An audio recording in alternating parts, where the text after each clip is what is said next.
Lingayat OBC नेता के मिलने की भी संभावना है। 15 से 20 नए मंत्री बनने की संभावना है और जो 35 मंत्री थे उसमें से 25 को करीब केशव जी हटाने का जिक्र चल रहा है। तो कौन से बड़े नाम ऐसे हो सकते हैं जो कर्नाटक की राजनीति में अब आने वाले दिनों में हमें उभरते नजर आएंगे? देखिए, मुझे लगता है मुकुंद, अभी तक जो मंत्रिमंडल था ना, मंत्रिमंडल में बेशक मुख्यमंत्री सिद्धारमैया थे, लेकिन पिछले 2-3 जो रिसफल हुए हैं, जो मंत्रिमंडल विस्तार हुआ है, उसमें बार बार जब भी विद्रोह की आवाज उठी, डीके शिव कुमार कैंप के नेताओं को कोई अच्छी जिम्मेदारी, कोई अच्छा मंत्रालय दे दिया गया। तो अब जबकि सत्ता बदल रही है, कुर्सी ट्रांसफर हो रही है, तो मेरे ख्याल से इक्वेशन चेंज हो जाएगा। अब मुझे लगता है कि डीके शिव कुमार मुख्यमंत्री होंगे, लेकिन बड़े मंत्रालयों पर सिद्धारमैया की छाप जरूर दिखेगी। इस सब के बीच हमें एक और शख्स के बारे में बात करना चाहिए, वो है जी परमेश्वरा। जी परमेश्वरा बड़े दलित लीडर हैं कर्नाटक में, कांग्रेस पार्टी के अध्यक्ष भी रह चुके हैं, स्टेट प्रेसिडेंट रह चुके हैं, और इस वक्त सिद्धारमैया की सरकार में वो गृह मंत्रालय संभाल रहे थे। तो मुझे नहीं लगता है कि जी परमेश्वरा का जो कैंप है, उनका जो कुनबा है, उनके साथ कोई छेड़छाड़ की जाएगी। हो सकता है गृह मंत्रालय अगर उनसे लिया जाता है तो कोई इसी तरह की अहमियत वाला मंत्रालय उन्हें दिया भी जाएगा। इसके साथ साथ रमेश जरकीहोली का भी नाम बहुत तेजी से आगे बढ़ रहा है। इनफैक्ट एक टाइम पर वो कर्नाटक में चीफ मिनिस्टर बनने के बहुत ज्यादा करीब भी बताए जा रहे थे।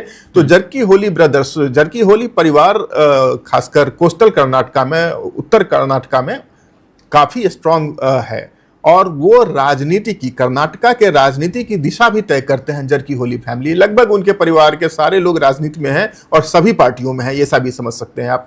भारतीय जनता पार्टी में भी होते हैं जरकीहोली ब्रदर्स, कांग्रेस में भी होते हैं, तो उनके भी उनकी भी चर्चाएं हैं। हो सकता है कि उनको या उनके करीबियों को भी सत्ता का जो समीकरण बन रहा है, खासकर मैं बार बार कह रहा हूं कि 2028 के मद्देनजर यहां से तैयारी शुरू होगी। कांग्रेस हैज स्टार्टेड कि 2028 उनके निशाने पे है, नहीं तो क्यों एक मंत्रिमंडल जो अच्छा काम कर रहा था, सब चल ही रहा था, क्यों इसको बीच में चेन पुल करेंगे?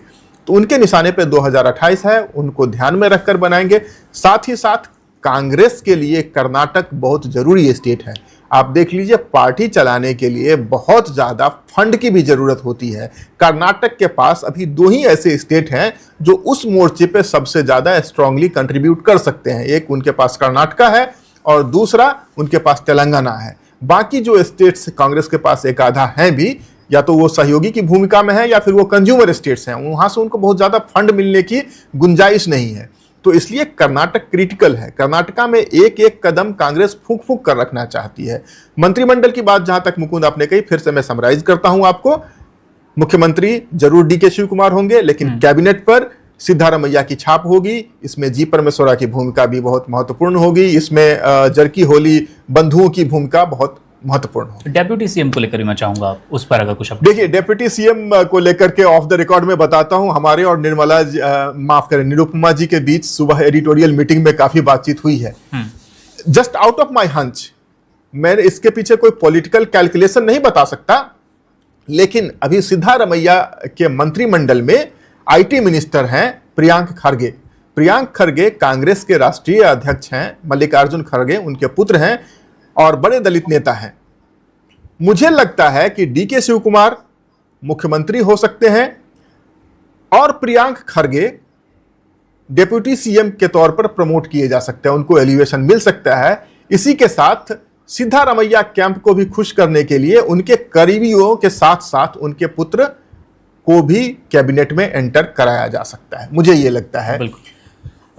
शिवन जी के पास भी चलेंगे, बस इसी पे एक और कमेंट निरुपमा जी से ले लें। निरुपमा जी, 2 डेप्यूटी सीएम बनाए जाने हैं, ऐसी अपडेट अभी नजर आ रही है। तो उसमें भी जब जातिवाद की ओर नजर हम डालते हैं तो हमें समझ आता है कि दलित चेहरा, ओबीसी चेहरा या लिंगायत चेहरा, ये कौन से चेहरे हो सकते हैं?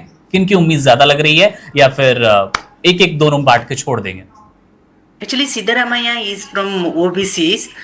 So, I mean, he has backup of OBCs. I think, I mean, as GBA election is approaching, as well as local body elections will be there, definitely they would focus on OBC itself. Even, I mean, it is said that one Muslim DCM was also there. I mean, will be there. That was being said, but there is no such talks at present. But OBC will be accorded priority for sure. As Wakaliga is going to become the CM, I mean, they need to take votes from OBCs. That's why definitely they'll accord priority to the OBC leader only. बिल्कुल। शिवन जी, अब आपसे समझना चाहेंगे sir, जनता से लगातार आप रूबरू होते रहते हैं और तमाम सोशल मीडिया पे हम देख रहे थे, सुबह से आप कमेंट्स निकाल रहे थे लोगों के, तो ये जो नेतृत्व परिवर्तन की बयार है कर्नाटक की राजनीति में, डीके शिव कुमार का सत्ता की कुर्सी पर काबिज होना, कांग्रेस को आपकी नजरों में क्या ये मजबूत कर रही है या फिर बीजेपी के लिए 2028-29 इन दो कह सकते हैं आप चुनावी वर्षों के लिए रास्ता साफ हुआ है? तो मुकुंद, इसमें राजनीति में क्या होता है, कांग्रेस और बीजेपी इससे क्या करते हैं, एक तो जो इंटरनल जो झगड़ा था वो तो उससे निपटना ही था।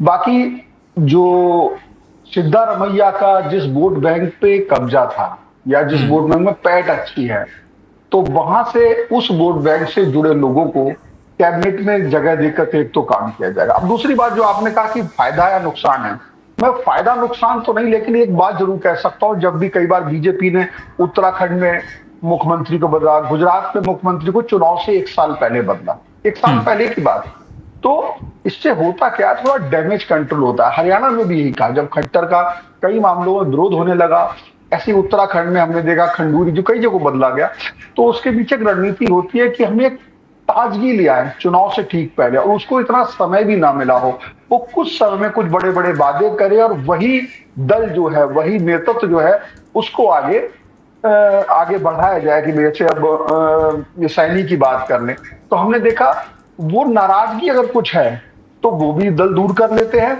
और चुनाव से ठीक पहले कुछ हलचल, कहते हैं ना पानी में हलचल हो जानी चाहिए, रुका हुआ पानी जो है गंदा हो जाता है, तो वो हलचल करके थोड़ी ताजगी लाते हैं। तो कई बार डैमेज, मैं इसे डैमेज कंट्रोल के रूप में, कोई डैमेज दिखता है, सत्ता के विरोधी लहर कुछ दिखती है, कभी इतने समय सत्ता को हो गया, चुनाव में आगे बढ़ाने वाले हैं, तो थोड़ा सा ताजगी का एहसास होता है। बाकी कुछ कांग्रेस की मजबूरी भी थी, और उसके साथ साथ ये एक अपॉर्चुनिटी भी रहती है कि हम उस डैमेज कंट्रोल से बचा सकते हैं।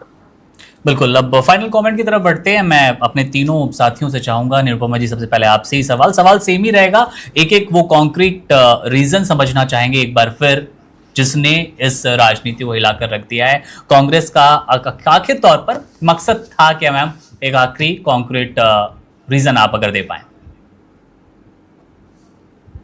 Could you come again? Congress आखिर करना क्या चाहती है मैम? 3 कारण, क्योंकि हमारे पास 3 पैनलिस्ट हैं, मैं चाहूंगा तीनों एक वो कारण बता पाएं जिससे ये पूरी इमेज क्लियर हो जाए। What is Congress up to in Karnataka? Okay, got it. Actually, I mean, obviously they are focusing on next election, which is going to be held in 2 years. So that is the one thing they would like to have power again. Especially, I mean, for High Command, Karnataka is the main source. As you said, Keshavji already told Karnataka is the main source where they get the funding and all. So they would like to have the power again in 2028 election as well. Number one. Number two, even in GBA, I mean, Greater Bangalore as well as other local body elections, they would like to have power. That's why they are. I mean, they are strategizing things. Nirupama जी 2028 पे focus करने की बात बता रही है कांग्रेस की ओर से, BJP क्या करेगी ये बात की बात है। केशव जी, इसके अतिरिक्त आप क्या देख पा रहे हैं? वो दूसरा कारण क्या हम समझ सकते हैं जिसने डीके शिव कुमार को सत्ता की चाबी दिला दी, जिसका इंतजार उन्होंने कह सकते हैं कई दशकों से? देखिए, पहली बात तो मैं पिछले 4 दिन से यही कह रहा हूं कि डीके शिव कुमार को बनाना कांग्रेस के लिए अब मजबूरी बन चुकी थी, बिकॉज वहां पर मेक और ब्रेक पॉइंट पहुंच चुका था कांग्रेस के लिए कर्नाटका में। अगर इस वक्त डीके शिव कुमार को सत्ता ट्रांसफर नहीं किया जाता तो उसका खामियाजा 2028 में हो सकता है कांग्रेस को उठाना पड़ सकता था। Okay, so why taking unnecessary risk, ये कांग्रेस का रहा होगा। दूसरी बात, कांग्रेस ने एनालाइज भी किया होगा। देखिए, वोट बैंक की बात करते हैं, जो वोट बैंक लेकर के डीके शिव कुमार आते हैं वो कालीगा वोट बैंक प्राइमरीली, जो कि बेंगलुरु रूरल का एरिया है, जो कनकपुरा वाला हिस्सा है, रामनगरम का हिस्सा है, ओल्ड मैसूर का जो एरिया है, यहाँ पर टिल हासन, जहाँ से पूर्व प्रधानमंत्री देवगौड़ा आते हैं, चुनाव भी लड़ते हैं, वो कालीगा बहुल क्षेत्र है, और यहाँ पर डीके शिव कुमार का प्रभाव पिछले चुनाव में देखने को मिला। अब सवाल यह है कि वोक्कालिगा वोट बैंक जेडीएस के पास हुआ करता था, जो इसलिए आया है डीके शिव कुमार के साथ क्योंकि 2023 में डीके शिव कुमार और उनके लोगों ने यह प्रचारित किया कि जेडीएस का कोई चांस नहीं है, डीके शिव कुमार अगर जीतेंगे तो उन्हें मुख्यमंत्री बनाया जाएगा। तो वोक्कालिगा वोट बैंक उसी उम्मीद से आए थे। अगर ये नहीं होता तो आप देखिए जिस तरह से लिंगायतों की नाराजगी कांग्रेस को आज तक भारी पड़ रही है।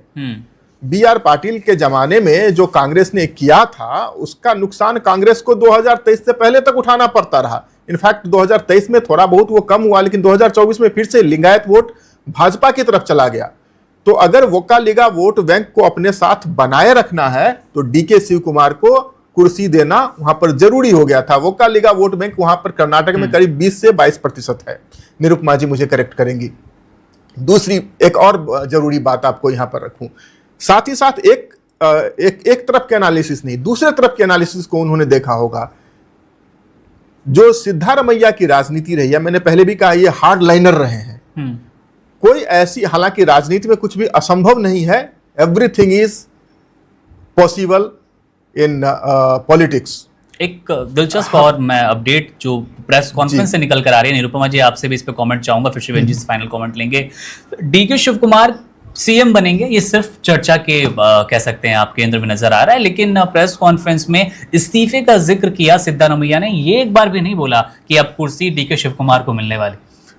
मजेदार बात यह है कि no, he said हाँ, मजेदार बात यह है कि going to become the CM as well as in the breakfast meeting as well, even he said it in the press meet as well. बिल्कुल, मजेदार बात यह है कि डीके शिव कुमार के नाम का प्रस्ताव खुद सिद्धारमैया ने रखा है।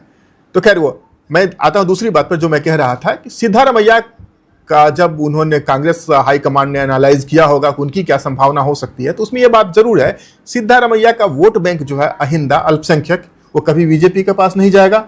दलित वोट बैंक, एक समय में पूरे देश भर में ब्राह्मण और दलितों का वोट कांग्रेस को जाता था, फिर अलग अलग इलाके में अलग अलग दलित हितैषी पार्टियां बनी और परवान चढ़ी, तो वहां पर बिखर गया। लेकिन कर्नाटका में दलित वोट बैंक अभी भी बहुतायत में कांग्रेस के साथ ही है, तो वो भी खोने का ज्यादा डर उनके पास नहीं है। अल्पसंख्यक दलित उनके साथ बने रहेंगे। ओबीसी वोट बैंक थोड़ा इधर से उधर हो सकता है, तो इसके लिए ओबीसी को सरकार में पर्याप्त जगह दी जाएगी। तो मैं कहना यह चाह रहा हूं कि आपने जो कारण पूछा था, कारण यह भी होगा कि जो वोक्कालिगा वोट बैंक कांग्रेस को बैठे बिठाए मिल गया है, उसको वो निराश करना नहीं चाहते हैं 2028 और 2029 के मद्देनजर। बिल्कुल। शिवेंद्र सर, आपने तो स्पष्ट शब्दों में बताने की कोशिश की कि पानी बदलने का वक्त आ गया था और लगभग ऐसी ही नीति पर कांग्रेस आगे बढ़ती नजर आई है। कांग्रेस बीजेपी भी करती है, सभी करते हैं, चुनाव से पहले अक्सर करते हैं। बिल्कुल, पूछिए आप क्या कह रहे हैं। बिल्कुल, यही मेरा भी जो अपने दोनों पैनलिस्ट से सवाल था, वही सवाल आपसे भी कि एक ऐसा कारण, जैसा कि निरुपमा जी ने बताया 2028-29 की तैयारी थी, केशव सर ने जातिगत कई ऐसे आंकड़े दिखाए, कई ऐसे पहलू समझाए जिसको लेकर कांग्रेस पहले से ही तैयार रहना चाहती है और कोई गलती नहीं करना चाहती। इनके अतिरिक्त अगर आप कोई कारण समझ पा रहे हैं? देखिए, 2023 में जो 2.5 साल वाला मामला तय हुआ था जी, उस वादे की इलास्टिक टूट जाती है। जब वो टूटती तो चोट कांग्रेस को लग, ठीक है ना। तो सवाल यह है कि वो और ज्यादा खींचा नहीं जा सकता था उस चीज को, क्योंकि शिव कुमार के जो समर्थक थे वो गाहे बगाहे 2.5 साल होते ही इस बात को रखने लगे। तो ये वादा भी था, और उसके साथ साथ जिन बातों पे हम लोगों ने चर्चा की, वो एक मौका भी था कि हम ये वादा भी पूरा करें। उसका हल तलाश लिया, जैसा कि केशव जी ने बताया कि कौन सा वोट किधर जा सकता है, कौन सा वोट किधर नहीं जा सकता है, और जो हिल सकता है उसका उपाय क्या है। यानी कि चारों तरफ से जब बांध बना लिया, उसके बाद उसमें ये परिवर्तन का पानी छोड़ दिया। तो कुल मिलाकर ये है कि अभी जो कांग्रेस की बात करें, एक तो नाराज, अभी कोई ऑपरेशन लोटस तो हुआ नहीं जा रहा है। दूसरी बात, जिस तरीके से सिद्धारमैया के बारे में हमने बताया, वो उतना जितना विश्वसनीय शिव कुमार और कांग्रेस के लिए दूसरे मामलों में कई तरीके से वो बेहतर है, तो चुनाव के लिए शिव कुमार बेहतर है। वादा भी पूरा हो रहा है, ताजगी भी आ रही है, और चुनाव के लिए परफेक्ट जो है सेना तैयार हो रही है। और जो कमियां होंगी इस परिवर्तन की वजह से, उनका हल दिखाई दे रहा है। वो ऐसा नहीं कि उनका हल है ही नहीं। तो बहुत ज्यादा रिस्क नहीं था इस डिसीजन में, इसलिए मुझे लगता है ये डिसीजन बहुत सोच समझ के ले लिया गया।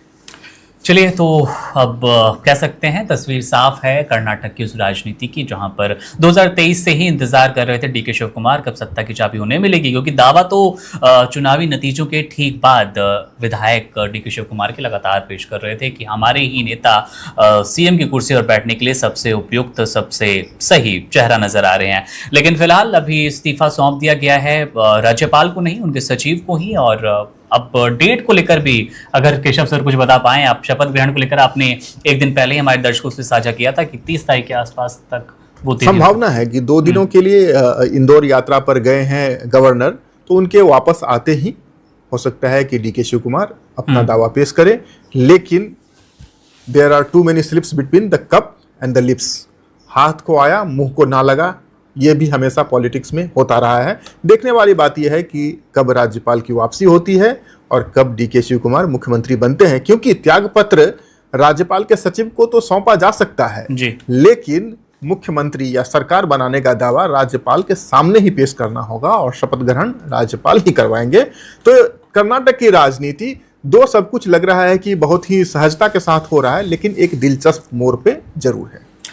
चलिए, तो दर्शकों, उम्मीद करते हैं आपके तमाम सवालों के जवाब आपको मिल गए होंगे। आखिर कर्नाटक की ये जो कलह वाली राजनीति 2023 से 2024 तक पहुंचने में कितने पड़ाव उसने पार किए, और क्या बीजेपी के लिए कुछ बच पाया है 2028 से पहले, कुछ तिगड़म लगाई जा सकती है, या फिर कांग्रेस की ये नीति, कांग्रेस का आप कह सकते हैं ये मास्टर स्ट्रोक उनको और सफल बनाएगा 2028 के कर्नाटक विधानसभा चुनाव, और 2029 में जब लोकसभा में आपको बल्लेबाजी करनी है तो वहां पर भी मजबूती देता नजर आएगा।